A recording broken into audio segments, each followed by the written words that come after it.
So then the other thing that I can do, if you are so inclined to use the cotton buds or the Q-tips or whatever you want to call them, is you could knock back some of that value and drag some of it towards the apex that way too. Just enough to recede that back into the shadow and maintain that depth that you're trying to accomplish. I just think it's, you know, I can't make this 100% like the hair on in the reference. Don't really need to or want to, except for my own comfort and my challenge of interpreting what I see. If I get too off independent, then I'm going to end up by not being able to recognize where I am, and you already know how easy it is to get confused. And I'll wish that maybe I had given myself a lot more reference points along the way.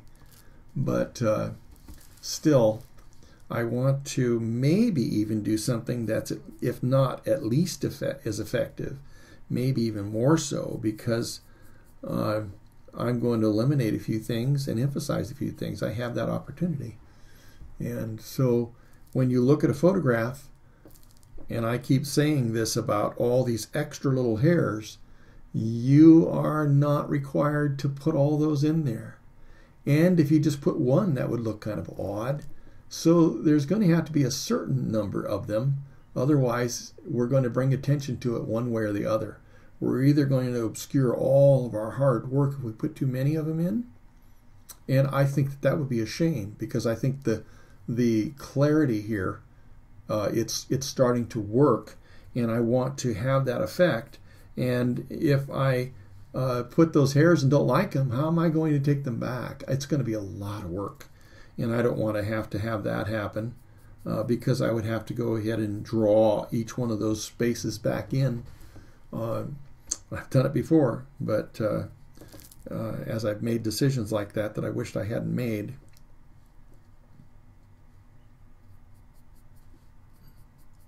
But this might help some of those darker 2B pencil strokes or whatever you're using to just soften up ever so slightly and make sure that there's some of that extra lead being cast into those shadow areas so that some of these don't get too bright.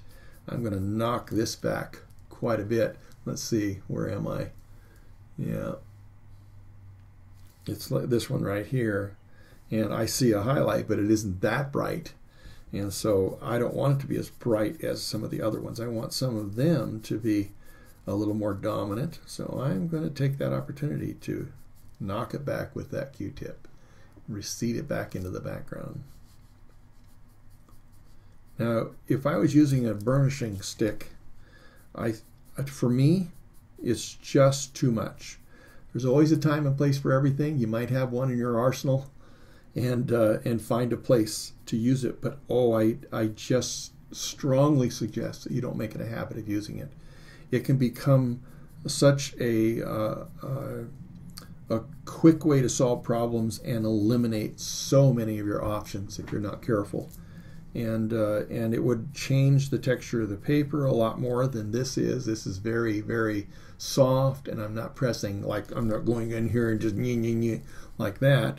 And so I am really having it become an advantage, because I'm just taking that extra graphite and softening up something or toning it down a little bit. But if I were to use the tortillion, or, you know, what else? What are the blending stumps? I'm going to be pressing a lot harder on the paper and changing that texture. And especially when we're working on something for such a length of time, you're going to end up by seeing a lot of difference in your paper. Or, you know, maybe you get away with it one time, but you're not going to have all of the options open. So it's just better, I think, to not get in the habit, and so that when you are at any time choosing to use something, that it's for that specific purpose and that only, not to quicken what you're doing to the point where you're just